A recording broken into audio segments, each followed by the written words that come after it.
What's going on, guys? This is me Mehdi Shakil and you are watching SSTec tutorial.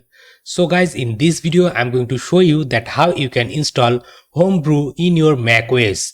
Homebrew is a package manager, and using this package manager you can easily install command line application or packages into your macOS. So in this video I'm gonna show you how easily you can install this Homebrew package manager into your macOS. So without further ado, let's get started. But before that, if you're new to this channel, then please do subscribe this YouTube channel, and if you have already subscribed, then thank you so much. Now to install the Homebrew package manager on your macOS, simply open up any of your browser and go to this link brew.sh, and from this link you will get a bash command here. Just simply click here to copy this command. Then you can close or minimize your browser.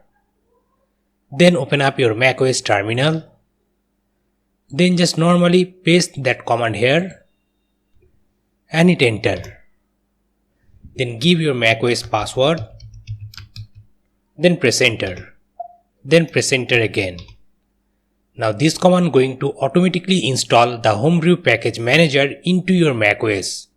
It's gonna take some time, so you have to wait until the installation has been successfully completed.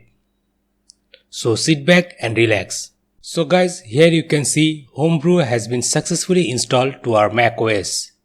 Now let me show you how you can run brew. To see all the brew help option, type on your terminal brew, then type help.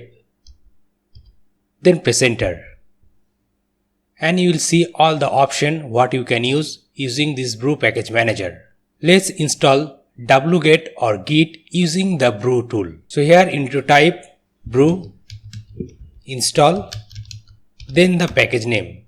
In my case I am going to install git, so here I am going to type git, then press enter.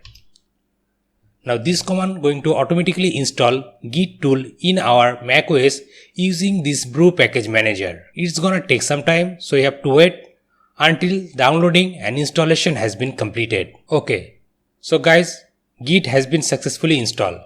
If we type here git and press enter, here you can see the git commands. So like this, using this brew package manager, you can install different type of tools and package into your macOS. So guys, like this you can easily install Homebrew package manager into your macOS. So guys, that's all for today. I hope you liked this video. If you really like this video and enjoyed this video, then please give it a big thumbs up and share this video with your friends. And guys, if you're new to this channel, then please do subscribe this YouTube channel and don't forget to press the bell icon to get all the latest upcoming video tutorial notification. I'm Mehdi Shakil, you're watching SSTec tutorial, and I'm signing out.